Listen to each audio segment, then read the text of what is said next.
I have to say, when I see myself in the video, it's not who I see in my head.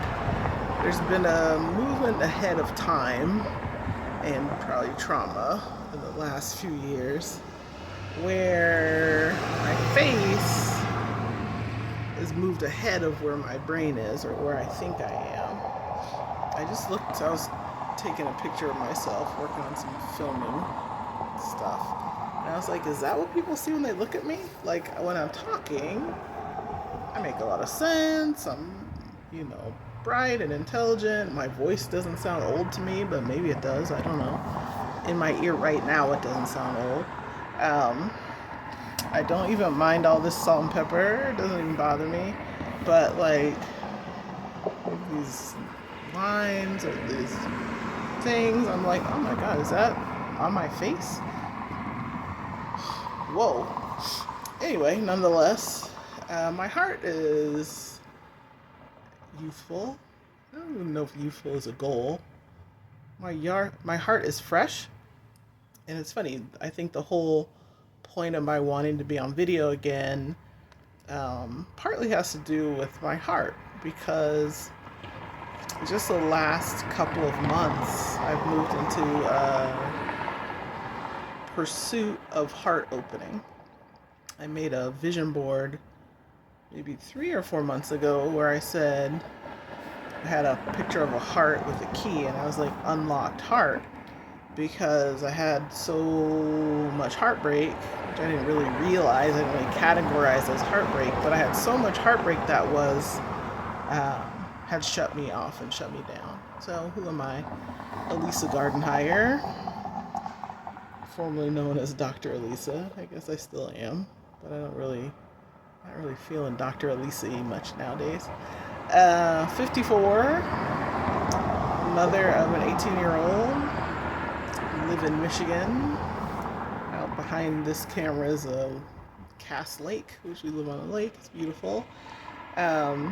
Originally from California, left California after college, moved east, lived on the East Coast for 20 plus years, and now am new to the Midwest, and maybe temporary or may stay longer. I haven't decided yet. We'll see. I'll be here a year and a half. There's only a year left now, but about a year and a half was the commitment to be in Michigan. I have a doctorate in urban planning, and I've never urban planned anything, but I learned some skills that let me learn how to do research, which was what I was most interested in coming out of that program, and worked as a social policy researcher for 16 years. Never been a policy person, but I did that work for 16 years. I joke. I say, I have a bachelor's degree in environmental studies, and I've never environmental studied anything. PhD in urban planning, I never urban planned anything, and then I had a career as a social policy researcher with no policy background, but that is what it is. I did that for a long time, and then 7 or 8 years ago, 2017, I decided to quit that job, and decided to be an entrepreneur. I was an okay entrepreneur for about 6 years, where I ran a tutoring center, and I really, really loved that. I made some money, but not a huge amount. I don't know if that's I guess that's the standard of business, but I know we helped a lot of kids and developed a lot of staff and did a lot of good work and had a lot of fun. And was kind of semi-retired too, because it wasn't like a very demanding job. And then I closed that at the end of 2023 to come to Michigan to launch my kid into his life. He's just finished his junior year of high school. He's an aspiring, always been an athlete, decided football was the sport for him, although he's played very, very little football in the 2 years since he picked the sport up.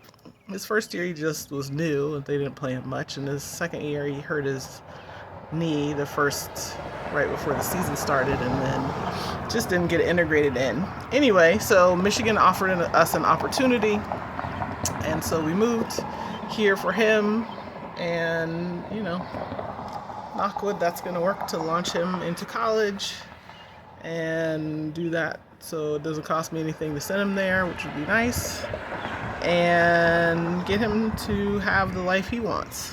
And I think in the meantime, as I've gone through life and banged around and been interested in mostly my own freedom, that's been the main thing of interest to me, is to be able to do things I want to do spontaneously or within some plan, and follow through on that. And I've had a pretty lovely life where I have, by and large, done the things that I've been interested in doing.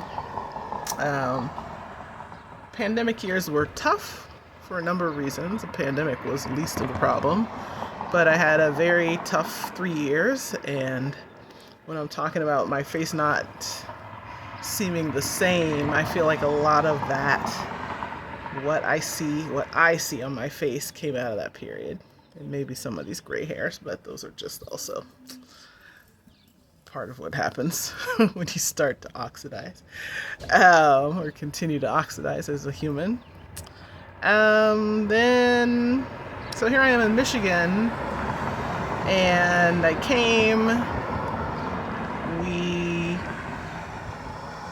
decided to move and talked about moving in November, came to visit in December, and lived here in January. So that was like a very fast turnaround. And then I had to get the kid organized and into school, and then, you know, the household set up and all that stuff. And then I was like very much grinding about figuring out what I wanted to do. I had been working on this woman-centered work, trying to do some retreat center and some things like that, which I had been building in my home, which I also closed when we decided to move. I decided I just needed a tenant in that space instead of using it for a retreat center. Obviously, also since I wasn't going to be there, it needed to be producing some income for us since I had closed my business. And so I still have these ideas about woman-centeredness and working on women developing our own voices and all sorts of stuff like that. But I was very much in my head, and because I'm an intellectual and because I was raised, trained to really work from my brain and logic and proof and evidence and all those scientific things that are wonderful and have some place in our lives, but not necessarily the center. I just worked and was networking and was out in community and doing things here in the southeastern Michigan area and trying to understand this place, get into a routine, all the things that happen, and, you know, underestimating the toll and the cost of moving. The financial cost is one thing, but also just like the emotional cost of moving. And like most things in my life, because I'm very good at doing, I just was able to just wake up every day and get stuff done, get the house clean, get the kid moving, walk the dog, go meet people, work on a new program, write things, do creative work, all this stuff, which was what I'm not used to as producing. I used to be like the army. I do more before 8 a.m. than most people do all day.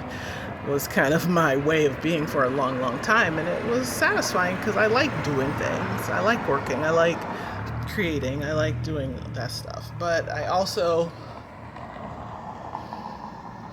really had not dealt with, although I had some beautiful therapists and coaches and other people who supported me a lot and during the pandemic and post-pandemic period when I really needed some support, I wasn't getting to the heart of the matter. And that was really what I was sort of in my head. I was like, oh, I need to get to the heart of this, or something was off. And so I was feeling off and not quite myself, or I felt like maybe this was my new self, which was just going to be me without feelings. Absolutely no interest in dating, no interest in sex, no interest in sort of interest in keeping things sort of superficial, except for people who are very close to me, and even with them sort of limiting information to a need-to-know basis, which is actually not terrible advice. But I just felt like my heart was locked off. I couldn't feel it. I couldn't feel my heart. I could barely feel my heartbeat if I was feeling for it. But I definitely could not feel my heart, and that felt wrong. And I was doing this work and getting some traction around this work around woman-centeredness. Centered leadership is the program I'm developing, may still develop, I don't know. And really had thought a lot about it and really liked what I was doing. But a lot of it was feeling very reactive. Yes, we live in this patriarchal, colonialist, capitalist society. All that is true. But I was feeling like I was just still being reactive to that. And I really wanted to focus on creating. But because my heart was missing from the equation, I felt deep down something was wrong in there, and I had to figure that out, or not figure it out, maybe feel my way out of it.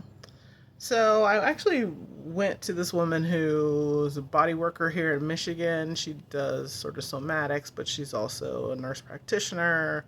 She's terrific, and she'd done some work with my son on his gait. But in the session, she talks about a lot of the emotional stuff that's underneath the stuff that's in our body, that presents in our body. And I said, I'm going to find $200 and sign up to do a session with her. And so I did, and it was pretty transformative. And I think that was the beginning. It's June now, so 24. So that was May, early May probably, very early May. I don't think it was April still. I think it was early May. And so I went to the session. And it was funny, actually, I sat in my son's session, and he wanted to come and sit in mine, and she was like, no, he needs to go find something else to do. She's very sweet. She wasn't mean about it, but, partly I had to take some of my clothes off, which he didn't have to do during his. But also, she just thought it would be better for me to just have some freedom to express myself without sort of being concerned about what my kid was going to hear. That was the right choice. So I got on I walked, and she did some work, and she was able to push me back, and she said, yeah, you don't have a stable base right now.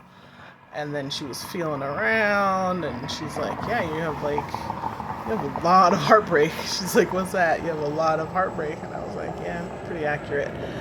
And then she was feeling around my back. So my back and shoulders tend to be really tight. And she's like sort of kneading around back here behind my heart. And she's like, oh, you've got like a lot of layers of armor here. And that really resonated with me too. Anyway, we proceeded to have a 90-minute or 2-hour session. It was like, she always goes over. She gives more than what you pay for sure.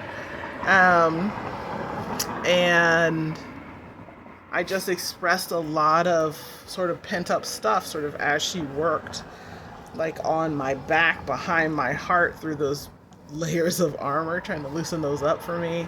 She felt my shoulders. She said, oh, you love to carry the weight of the world back here because all this is tight. I think a lot of us are that way.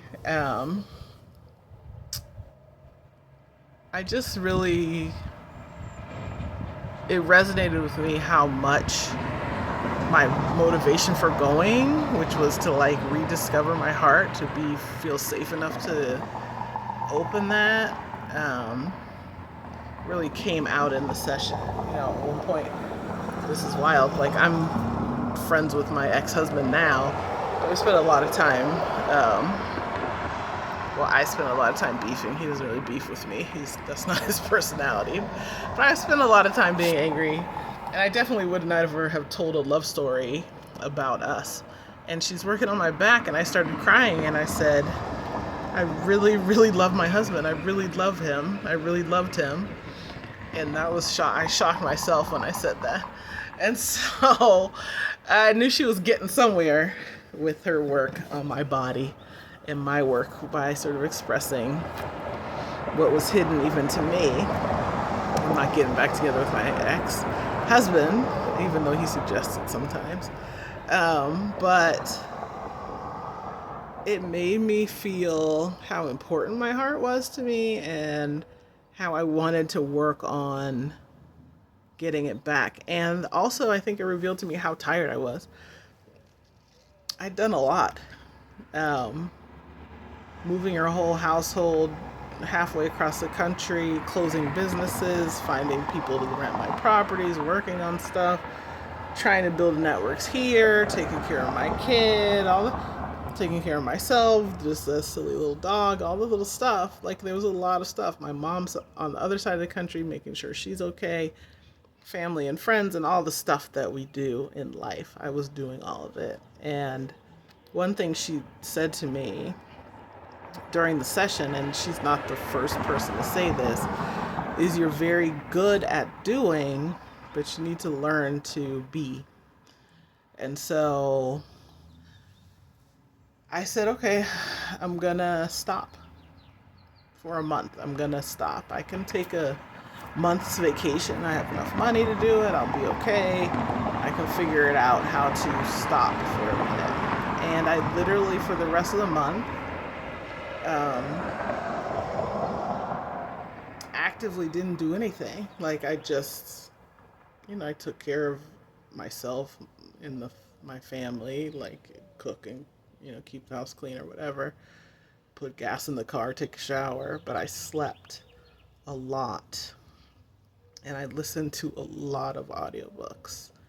And I rested and I slept and I just breathed and I walked in nature and I rode my bike and I just slowed down and appreciated it. And southeastern Michigan this spring has been gorgeous, so it just gave me benefit after benefit of being able to walk and smell the beautiful air and see the bunnies or the birds and the baby birds and the squirrels and the dogs and the cats and the people who are friendly and wave to you when they drive past you in their car, and just really, really, really, really took it easy. I didn't work on any projects. I didn't think about any projects. I didn't think about anything. And then I really started to work on opening my heart, whatever that might mean, right? So opening my heart really was even simply just doing back bends to open this space, to open the space where my heart was, to just physically lean back. I would lie on my bed with pillows under my back to have my back arched and elevated to have that heart opening experience. I was like, how do I walk with my heart more open? How do I sit with my heart more open? How do I just physically wanting it to be more open? Yes, crystals and essential oils or whatever. I'm not an expert on that stuff, but I've got some stuff around. And so if that felt like intuitively, if I felt like that was going to help, then I would incorporate it. But really just a lot of physical, gently moving my body to open my heart, and then also lots and lots and lots of journaling, thinking, meditating, sitting. And I came out of that month feeling extraordinarily refreshed, under less pressure, really doing lots of allowing, letting the universe, God, nature take care of me, having abundance come in and supporting me during that period and continuing to do that now, and not having to be going to get it all the time, but just letting it come in to keep my nervous system down, because as a Capricorn, when my money's funny, everything's funny, right? Probably a lot of people feel that way, but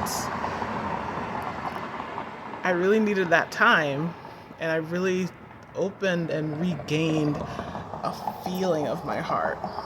Now, that doesn't mean for me necessarily that means now I want to get into a romantic relationship. It made me really think, why did I ever get into romantic relationships? Not that I don't like them, but I didn't grow up thinking about, I want to get married when I go, I wasn't one of those people, but I still did those things because they seemed like the thing to do. So I said, okay, what do you want? If you were to bother having a relationship, and that's not what this video is about at all, but since I mentioned it, I only want somebody who's a friend and a companion, If there's sexual chemistry there, yes, heck yeah, let's do that. It's one of my favorite things, or used to be. um, but I'm not pressed about that at all. I don't. It's like, okay, if so, fine. But I'm not looking at all for that. Mainly, I just wanted to find myself and love myself and accept myself and treat myself well and pull that armor up around this and feel safe to do so and understand that I have discernment and can make good decisions for me. Even if I haven't in the past, I can do that now. Like, this is a new day, I can do it. And really sort of coming into more and more understanding about how this earth experience, this earth and us in it, this life experience, the universe gives us everything we need to live. I think about that even in regard to seeds. Like, I'm growing some tomatoes on my porch, and I'm like, nature gives us seeds for free. Like, you have one fruit with multiple seeds, you can grow multiple fruits from that one fruit. That will come from every single seed will produce multiple more fruits, and nature gives that to us for free. And we live in a society that's commodified everything, but I think it's so important to understand that we have everything and we have access to everything we need. It was important for me to understand that I don't have to be out striving and grasping so much. And so, yeah, I feel like after that experiment of a month of just resting, I still am doing plenty of resting still.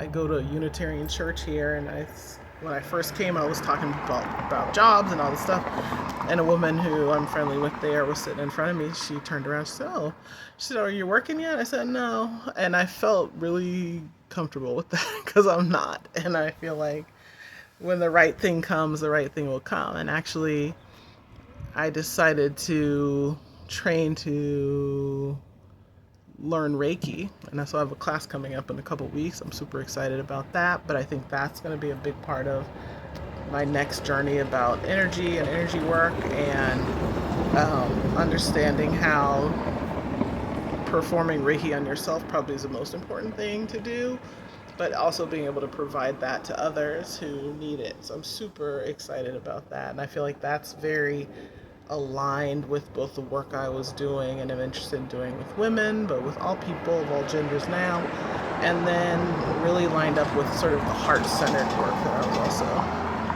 the heart-centered journey I was getting back to. And I'd say even when I was an environmental studies student and then worked doing whatever jobs I did, and even when I was an urban planning PhD student and then did policy work, like even then my heart was in that work. Like, I always wanted to know where the people were and what their stories were, and how do I tell these stories so that people who are making decisions on behalf of other people can make better decisions. Like, that was sort of my heart-driven stuff, and I just got my feelings hurt so much in the pandemic years. I really shut that off. So I'm excited to have that back, to use my heart for what it's designed to do, which is to guide me, use my gut to really say yes or no to things, and really sort of go forward into a new stage of life. I can't ask for much more. I think that's an exciting journey that I'm on. I'm excited about it. And I really used to be like a big social media person. And like, I had a web show before people had web shows in 2007. I had a show called Size 10 Chronicles. I don't know if those videos are up anymore. It's all on the same YouTube channel. But before they were monetizing YouTube videos, I had a few with 1 million views and was doing stuff back then. But it took me a long time to feel like recording this video. Like, it's been on my heart for a minute, but I didn't even want to talk to the camera. I was like, But I do want to talk about this journey. I want to be there for people who may want to be on such a journey themselves, to find themselves and find their meaning, and step out of a rat race and develop whatever that is in your heart to pursue and understand and believe and experience the universe providing for you to allow you to do that. And so I think that's what I'm going to talk about on this channel now. At least that'll be this stage of what this channel has ever done. So that's me in the nutshell. That's where I am. And I'm excited to be here. So you'll see this face with those forehead wrinkles and other things. The heart will catch up to everything else that's been going on and even everything out. We'll see. Anyway, have a wonderful day. Like they say on YouTube, like, subscribe, leave a comment, tell me where your heart is. If you got this far in the video, God bless you. Let's see if I even try to edit it or just put it out here. That was my specialty, just stream of consciousness videos. All is well. Thanks for watching.